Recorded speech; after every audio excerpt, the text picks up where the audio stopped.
एक बार की बात है, राजा बलि समय बिताने के लिए एकांत स्थान पर गधे के रूप में छिपे हुए थे। देवराज इंद्र उनसे मिलने के लिए उन्हें ढूंढ रहे थे।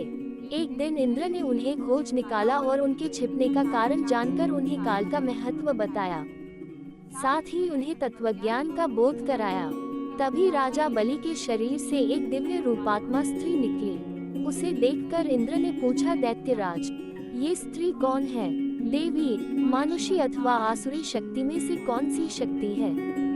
राजा बलि बोले, देवराज, ये देवी तीनों शक्तियों में से कोई नहीं है, आप स्वयं पूछ लें। इंद्र के पूछने पर वे शक्ति बोली, देवेंद्र, मुझे न तो दैत्यराज बलि जानते हैं और न ही तुम या कोई अन्य देवगण। पृथ्वी लोक पर लोग मुझे अनेक नामों से पुकारते हैं, जैसे श्री, लक्ष्मी आदि।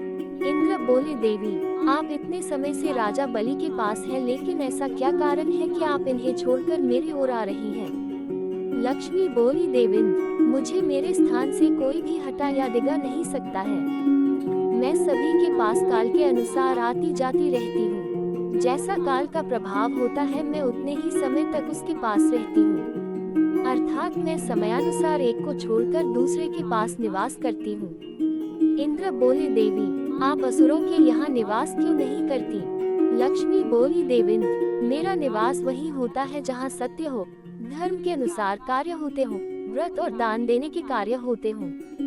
लेकिन असुर भ्रष्ट हो रहे हैं। ये पहले इंद्रियों को वश में कर सकते थे, सत्यवादी थे, ब्राह्मणों की रक्षा करते थे, पर अब इनके ये गुण नष्ट होते जा रहे हैं। ये तप उपवास नहीं करते, यज्ञ, हवन, दान आदि से इनका कोई संबंध शेष नहीं है।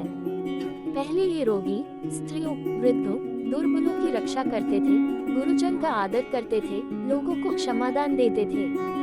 लेकिन अब अहंकार, मोह, लोभ, क्रोध, आलस्य, अविवेक, काम आदि ने इनके शरीर में जगह बना ली है। ये लोग पशु तो पाल लेते हैं, लेकिन उन्हें चारा नहीं खिलाते, उनका पूरा दूध निकाल लेते हैं और पशुओं के बच्चे भूख से चित्कारते हुए मर जाते हैं। ये अपने बच्चों का लालन पालन करना भूलते जा रहे हैं। इनमें आपसी भाईचारा समाप्त हो गया है।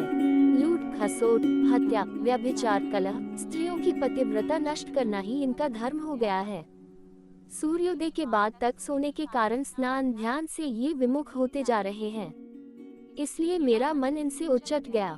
देवताओं का मन अब धर्म में आसक्त हो रहा है, इसलिए अब मैं इन्हें छोड़कर देवताओं के पास निवास करूंगी। मेरे साथ श्रद्धा, आशा, क्षमा, जया, शांति, संतति, वृत्ति और विजति ये आठों देवियां भी निवास करेगी। देवेंद्र, अब आपको ज्ञात हो गया होगा कि मैंने इन्हें क्यों छोड़ा है।